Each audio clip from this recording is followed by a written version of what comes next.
જય સિયારામ મિત્રો, Ramnagar Madhuvan farm house ચેનલમાં આપ સૌનું સ્વાગત છે. જય શ્રી કૃષ્ણ, જય સિયારામ. હા, હવે આપણે ગઈકાલનો ટોપિક અધૂરો હતો. ગઈકાલે મેં તમને કહ્યું હતું કે મેં એક ભૂલ કરી હતી. એ કઈ કરી હતી એ તમને કહેવાની છે. ચલ ચા કાઢજે. ચા સાથે ચર્ચા ચા સાથે ચર્ચા હારી સારું ન કોઈ દિવસ આજે મેળ આવતો જ નથી. હા, ચા પીવાનો ગાડી તો મેળ આવ્યો ને. મેળ તો લાયા છીએ. આ બને ચા પીવાનો તો મેળ આવ્યો ને. આજ ભાખરી ચા ન કોઈ 3 વાગે પી લી અને મારે 7 વાગે પીવાનું. હા, હવે મિત્રો જે કાલે વાત કરી હતી કે મેં ભૂલ કરી હતી એવી, એ તો મેં સલાહ નથી આલી, સીધી મેં દવા જ કરી દીધી હતી ભૂલથી. એવી ભૂલ કરી હતી ખરી. પણ જ્યારે એ મેં ભૂલ કરી અને એનું પરિણામ સારું આવ્યું તાણે મને એમ થતું હતું કે મેં બહુ સારું કામ કર્યું. પણ ખરેખર હવે જ્યારે રિયલાઇઝમેન્ટ થયું, મેં બહુ સંશોધન કર્યું, મેં બહુ વાંચ્યું, તાણે ખબર પડી કે મેં સારું કામ કર્યું નહોતું, સારું થઈ ગયું. અને એ કોઈ દરેક વખત થાય નહીં. હવે એ ટાઈમ કેટલો થયો? શાંતાબેનનો પેલો બીમાર પડ્યો તો વધારે થયો છે. આપણે અહીંયા કલોલ રહેતો હતો ને ત્યાં અહીંયા જઈએ તો આપણે 5 વર્ષ તો જ આવ્યો. અહીંયા 4 વર્ષ તો અહીંયા થયો, 15 વર્ષ થયા છે. 10 વર્ષ તો ઉપર થઈ ગયું. હવે એ વાતને 10 વર્ષ ઉપર થઈ ગયો.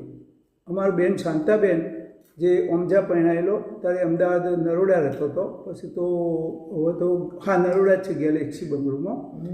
એમને બીમાર પડ્યા હતા. એમની વાત છે, કહું તમને જરા. ચાપી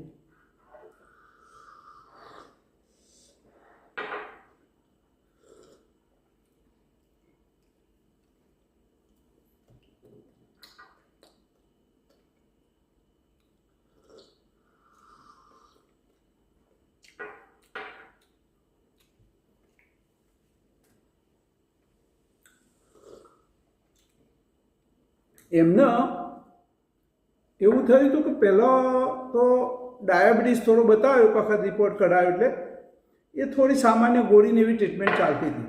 પણ પછી સહેજ એમને લકવો પડ્યો. હવે લકવો પડ્યો, લકવોને બતાવ્યો, પણ આ તો બધા ઘરના બધા ભણેલા હોશિયાર, એટલે એમ કે આગળ લકવો કેમ પડ્યો ને શું થયું ને એની તપાસ કરાવવા માટે અમદાવાદ ડૉક્ટરોને જોડે બતાવ્યું, MRI કરાવી, બધું કરાવ્યું. ના, જડ્યામાં તો એવું થયું ડાયાબિટીસનું તો બધું કર્યું હતું. પણ જ્યારે આ જો MRI ને બધું કરાયું તો એની અંદર શું થયું તો પછી ફેફસાના બધું કર્યું તો એમને શંકા પડી કે અમને એ દરમિયાન શું થયું, અમને પેલા ડાયાબિટીસના કારણે શરીર થોડું વીક થઈ ગયું. અને અમારો બેન શાંતાબેન એટલો બધો સેન્સિટિવ ને તો એ કંઈક હવે કીધું કે ડાયાબિટીસ ગળ્યું ના ખવાય એટલે કશું જ ખવાય નહીં, એટલે બહુ શરીર ક્ષીણ થઈ ગયું. હવે શરીર ક્ષીણ થઈ ગયું ને આ દવા કરવા ડૉક્ટર જોડે લઈ જા એટલે ડૉક્ટરે એમને પહેલી TBનું નિદાન કર્યું કે અમને TB થયો છે. હવે TBની હેવી ડોઝની બધી દવાઓ આપી. હવે દવાખાના હોય તો બાટલાને ચડાય ઠીક છે, પણ આ લોકો જ્યારે ઘેર લઈ જાય ને અને આ દવાઓનો ડોઝ એટલે બિલકુલ સ્ટેમિના રદને આમ ઉપાડીને ફેરવવો પડી એવું એકદમ નર્વસ સિસ્ટમ થઈ જાય આખી.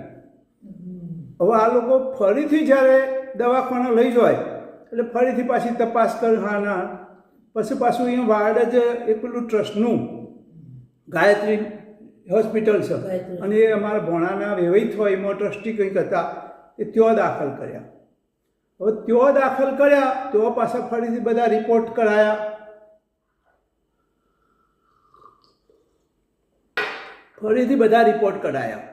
હવે એ લોકોએ પાછું નિદાન એવું કર્યું કે ભાઈ MRIમાં મગજની અંદર એક સહેજ ડાઘો બતાવે છે. હવે આ ડાઘો પછી એ લોકોએ જરા કેન્સરની શંકા કરી કે ભાઈ અમને કેન્સર હશે.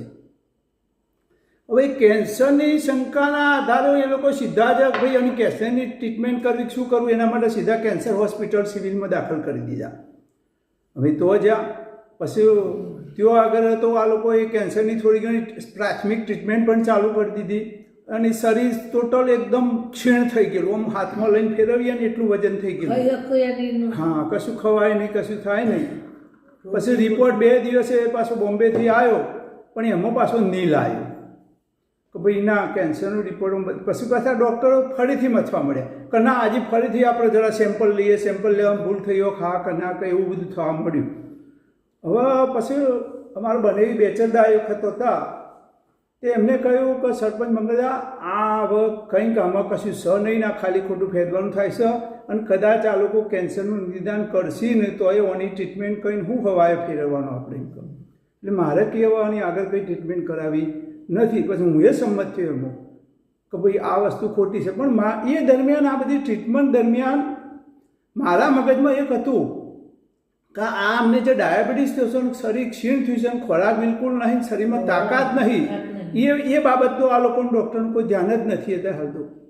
એટલે મારા મગજમાં આવો વિચાર સતત ચડતો હતો કે હારું અમને થોડી તાકાત આવે શરીરમાં અને પછી જે થવું હોય થાય. એટલે પછી તો બધા ભેગા થઈને નીકળે કરો કે ભાઈ હવે ડૉક્ટરોથી આપણે રજા લઈ લઈએ અને પછી જે સેવા થાય એ કરવી. હવે ભોણાને બધા કે અમે ઘેર લઈ જઈએ ને આવું થાય કે ભાઈ ખરેખર ટ્રીટમેન્ટ અધૂરી કરી લાવે, હું અમને શું કહે ને. એટલે પછી અમે બધા નક્કી કર્યું આત્મા કે ભાઈ ચલો અમે કલોલ લાવો. હા, અમે કલોલ લાવ્યા. કીધું ચલો અમારાથી જે થશે એ કરીશું સેવા. તે કલોલ લાવ્યા.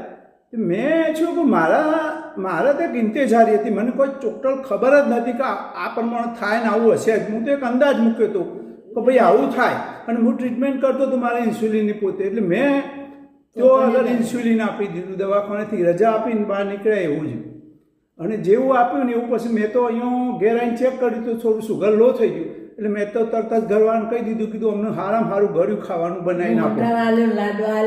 જે કીધું ભાવ એ આવો એ આપ્યું. પછી મારા મગજમાં એક જ હતું કે અમનું શરીર ગમે તે રીતે મજબૂત કરવું. બીજું બધું તો પછી થશે. પછી મેં અહીંયા કલોલ આવીને પાછું મારા મગજમાં કે ભાઈ આ લોકોના બીજા પ્રાથમિક તો રિપોર્ટ કરાવી, એમની કંઈક વિટામિનની ખામી હા છે ના છે.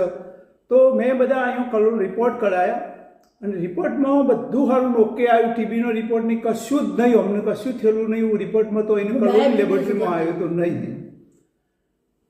પછી મેં કીધું, પછી મેં તો એક વાર શું કર્યું, કીધું હવે આમાં આપણે ડૉક્ટરો છૂટી પડ્યા છે. કીધું આટલી બધી દવાઓ બધી કોઈ દવા ખાવી નહીં. મેં તો ટોટલ દવાઓ બંધ કરાવી દીધી. હવે ખરેખર તો આવી સલાહ મારા રાય નહીં. મેં ના કીધું કે આ ભૂલ, હવે લાગે છે કે આપણે ભૂલ કરી હકીકતમાં તો. પણ તોય ટોટલ દવાઓ બંધ કરી દીધી. કારણ કે બધાની હિંમત હતું ભાઈ હવે સેવા જ કરવાની છે તો શું ખાલી ખોટી દવાઓ ખાવીને ખાલી હેરાન કરવો એમ કહો. હવે એ દરમિયાન મેં તરત જ બીજા દિવસથી ઇન્સ્યુલિન આપવાનું એમને ચાલુ કર્યું. ઇન્સ્યુલિન આપીએ અને એમને ખવડાવવાનું. એટલે ધારો કે લાડવા કે લાપસી જે એમને ગળ્યું ભાવે, મેં તો આગ્રહ એવો રાખ્યો કે એમને 2 કે 3 ટાઈમ સારામાં સારો ખોરાક આપો અને એનું સુગર ઊંચું ના જાય એના માટે હું ઇન્સ્યુલિન આપીને એને રેડી કરું છું. કીધું એનું ડાયાબિટીસ કીધું હું નહીં વધવા દઉં. એને એ તો મારામાં તાકાત હતી ને, એ તો આવડત છે, પણ એ મારા પૂરતી. હું અત્યારે હાલ પહેલાં લોકોને બહુ સલાહ આપતો હતો, પણ હવે હું કોઈની એ પણ સલાહ નહીં આપતો. હવે એ જે ટ્રીટમેન્ટ ચાલુ કરી હકીકતમાં તો એ ટ્રીટમેન્ટમાં શરીરને ખરેખર તો એકદમ તાકાત આવવાની ચાલુ જ થઈ. પાદરકન જેવી તાકાત કે જેમ આપણે બાજરી હુકાતી હોય કાળમાં અને પછી જેમ પોણી વાળીએ ને જેમ પોણી જાય એમ લીલું થતું જાય ને એમ હમણાં તો 1 દાડો 2 દાડો 3 દાડો શરીર તરત જ પાદરકન સ્ફૂર્તિની તાકાત આવવા મળી. ચાલવા માંડ્યો, આમ પેરાફીટ પકડી ચાલવા માંડ્યો. અઠવાડિયામાં તો એકદમ એમને પોતાને ચાલતો ફરતો થઈ ગયો.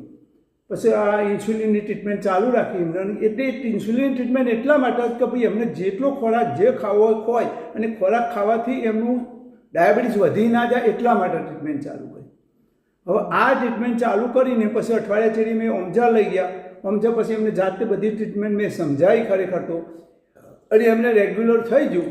તે હવે એ આજની તારીખમાં ઘણો ના 15 વર્ષ થઈ ગયો, અત્યારે અપ ટુ ડેટ જાતે ફરું છું, પોતાની બધી જ ક્રિયા કરી શકું. અને એમનો ટ્રીટમેન્ટ કરાવવા માટે જે દવાખાનો લઈને ફરતા હતા ને એ એમાંથી 4-5 જણા જતા રહે, પણ હજી આ બચી જ એવું થયું હકીકતમાં તો.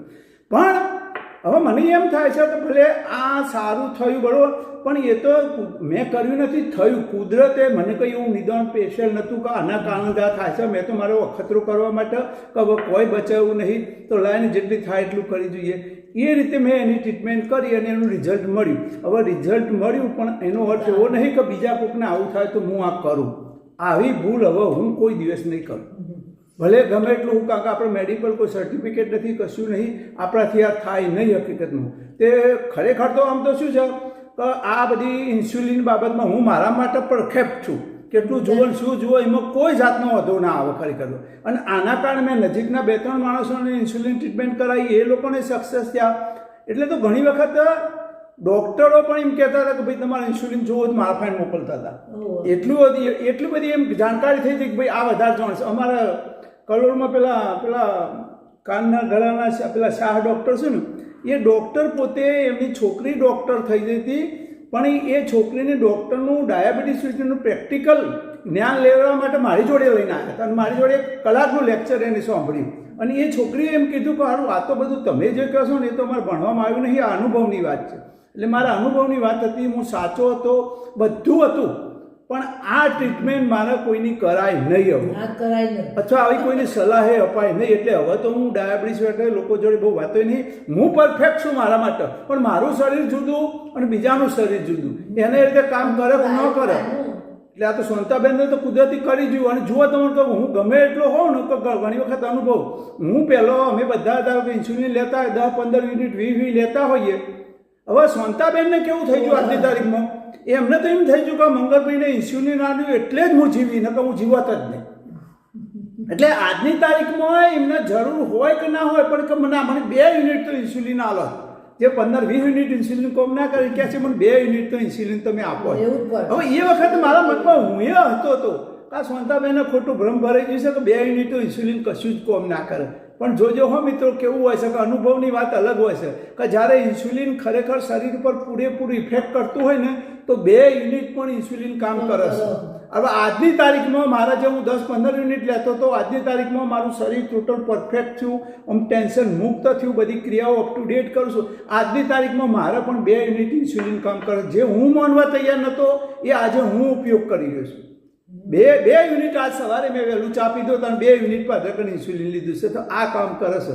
એટલે ઘણી વખત આવું થતું હોય છે.